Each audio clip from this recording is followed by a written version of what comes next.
वाशिमच्या पांडुंबरा गावातील महादेव विठोबा ढोबळे या शेतकऱ्यांनी आपल्या 2 एकर शेतामध्ये तिहेरी पिकाचा यशस्वी प्रयोग केला आहे. या ठिकाणी जर आपण बघितलं तर माझ्या हातामध्ये जर बघितलं तर या ठिकाणी गोबी दिसत आहे. यासह जर बघितलं आपण तर हळद आहे आणि याच ठिकाणी याच बेडवर सोयाबीनचं सुद्धा या ठिकाणी यांनी लागवड केली आहे. याच संदर्भात बोलण्याकरिता आपल्यासोबत स्वतः शेतकरी महादेव ढोबळे आहेत. दादा मला सांगा कशा पद्धतीची आपण तिहेरी पिकाची लागवड केली? मी पहिल्यांदा बेड पाडले.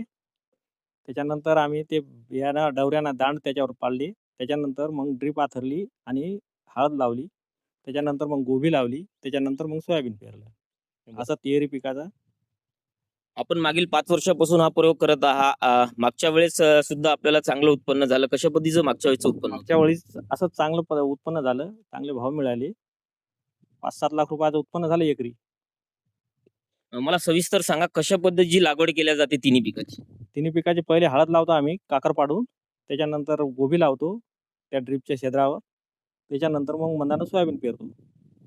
असं पेरणं असते. मागच्या वेळेस एकंदरीत तिन्ही पिकाचं कसं उत्पन्न झालं? हळद किती झाली, सोयाबीन किती झाली? हळद झाली 40 क्विंटल. सोयाबीन झालं तर 6 पोते एकरी. म्हणजे 12 पोत्याचा 2 एकरात ॲव्हरेज झाला. आणि हळदी या गोबी झाली 2 लाखाची. म्हणजे एकंदरीत सर्व उत्पन्न 7 लाखापर्यंत गेलं हो, होतं 7 एकरी. लाखापर्यंत. नक्कीच शेतकऱ्यांनी पारंपरिक पिकावर अवलंबून न राहता महादेव ढोबळे यांनी जसा पद्धतीचा तिहेरी पिकाचा प्रयोग केला, असं जर इतर शेतकऱ्यांनी सुद्धा यांच्याकडून प्रेरणा घेऊन अशा पद्धतीचा तिहेरी प्रयोग आपल्या शेतामध्ये केला तर नक्कीच शेतकऱ्याची आर्थिक प्रगती झाल्याशिवाय राहणार नाही. कॅमेरा पर्सन नाजीर शेखसह मी विशाल राऊत, जय महाराष्ट्र न्यूज, वाशिम.